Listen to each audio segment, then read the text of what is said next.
The Little Tigers are the first band I ever saw play at the Little 40 Watt when it was originally where the Caledonia is now. And I went to see them because I saw an article in the Red and Black about them and saw that their bass player was a fellow named Evan Lieberman, who I had played in a band with when I was 12 years old and he was about 18. And you may ask, what was I doing playing in a band with 18-year-olds when I was 12? I was a drummer, and everybody needs one. So I played with this kind of hotshot guitar player who was a couple of years older than me, and he started playing with these guys that were about 16 or 17. And so I just sort of fell in with that and wound up in this situation where these guys are, they're about to graduate high school or just have graduated, and they're driving cars and listening to Blue Oyster Cult and drinking cheap wine, and I'm 12 and come to practice with like a Dr. Pepper and a pack of baseball cards in my sweat jacket.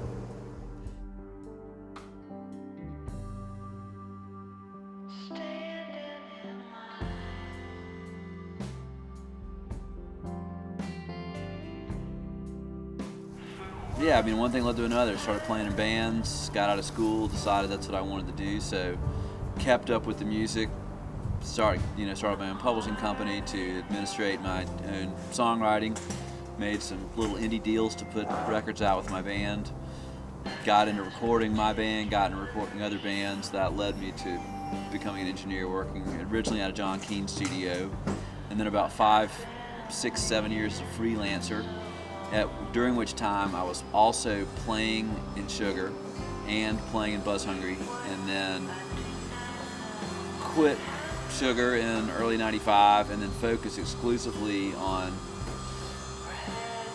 engineering and producing, still writing songs. Opened Chase Park in '97. Andy LeMaster is still my partner at Chase Park, and then we have right now about 8 engineers on staff, including Andy and myself, 7 interns, 2 studios, 2-inch 16-track, and Pro Tools HD. Basically, if it can record a sound, we try and have it over here. 1/4-inch, 1/2-inch, 1-inch, 2-inch, Pro Tools, plate reverbs, old rickety tube amps, pianos, brand new stuff that deals in ones and zeros. In addition to doing all this, I am also the director of the University of Georgia Music Business Program and the stand-in bass player with the Drive-By Truckers. I released a record last year, David Barbe and the Quick Cooks, Love It Don't Choke It to Death, on Ruth Street Records, which is the imprint label of my buddy Patterson Hood. His band, the Drive-By Truckers, make all their records here. And I don't get enough sleep.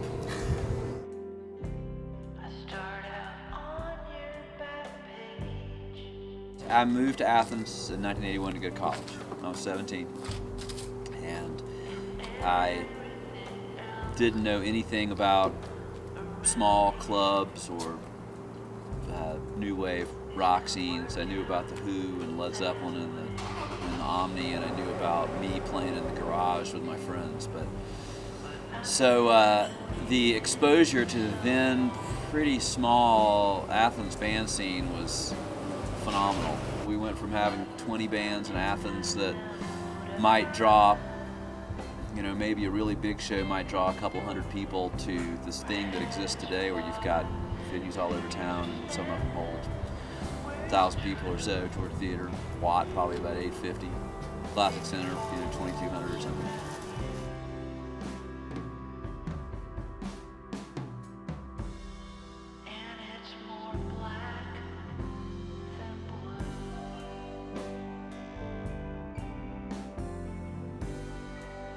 Basically, the growth of the music scene has been only positive. There's people like myself who've been here a long time who could say, well, it sure was cool when there was such a small number of us and it was this totally underground, clandestine thing, and that was cool. But this is really cool too.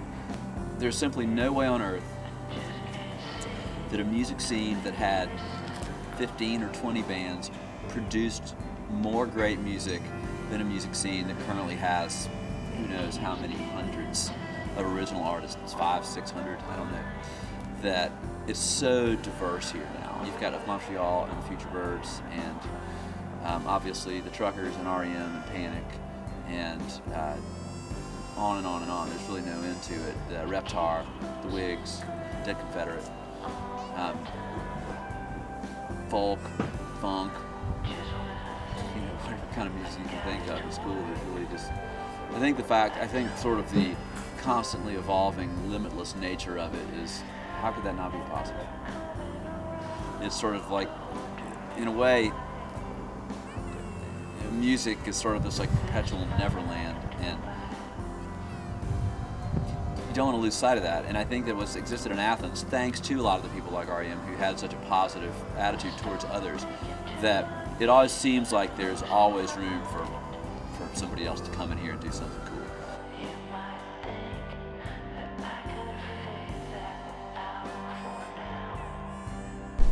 I have talked to my students about this a little bit in one of my production classes, is that there's the unpredictability of it is one of my favorite things about it. I don't need safe and I don't need predictable. There's enough predictability in the world. Every highway in America has McDonald's, Waffle House, and Arby's. And the evolution of music is and has always been unpredictable. My name is David Barbe, and I create Athens.